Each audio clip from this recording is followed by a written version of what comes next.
The empire of appearances notes on truth in a world of lies. If justice were truly about truth, our courtrooms would look less like cathedrals and more like laboratories. No robes, no gavels. Just people asking, what is actually real? Forensic data instead of drama.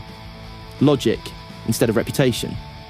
I instead of ideology. But we know that's not what happens.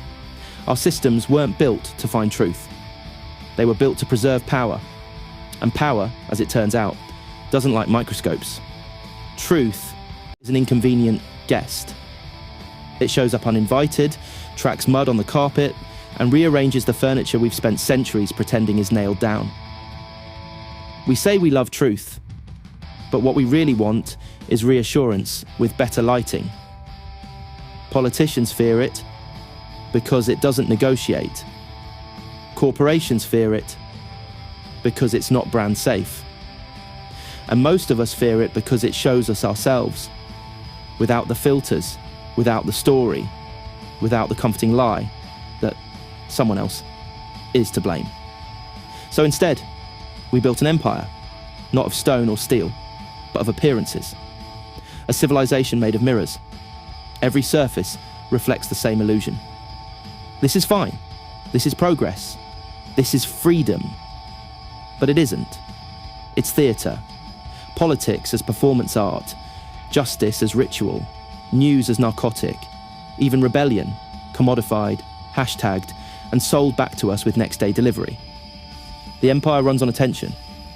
And attention is the new oil. As long as we keep feeding it our outrage, our belief, our fear, it stays alive. But here's the twist. The real battlefield was never out there. It's in here, in the mind. The only empire that truly rules us is the one we carry inside. So the true rebellion isn't fought with fire or slogans or stones. It's fought with awareness. Every moment of clear seeing is an act of defiance.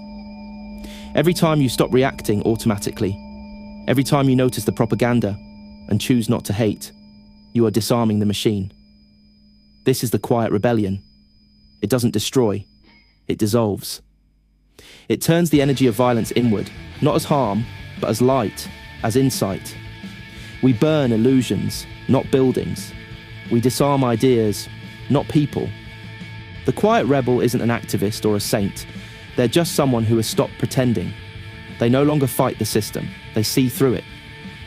And when enough people see through the same illusion, the empire vanishes by itself. No explosions, no martyrs, just clarity. Because truth, when finally seen, doesn't need to win. It only needs to be noticed. And once noticed, it changes everything.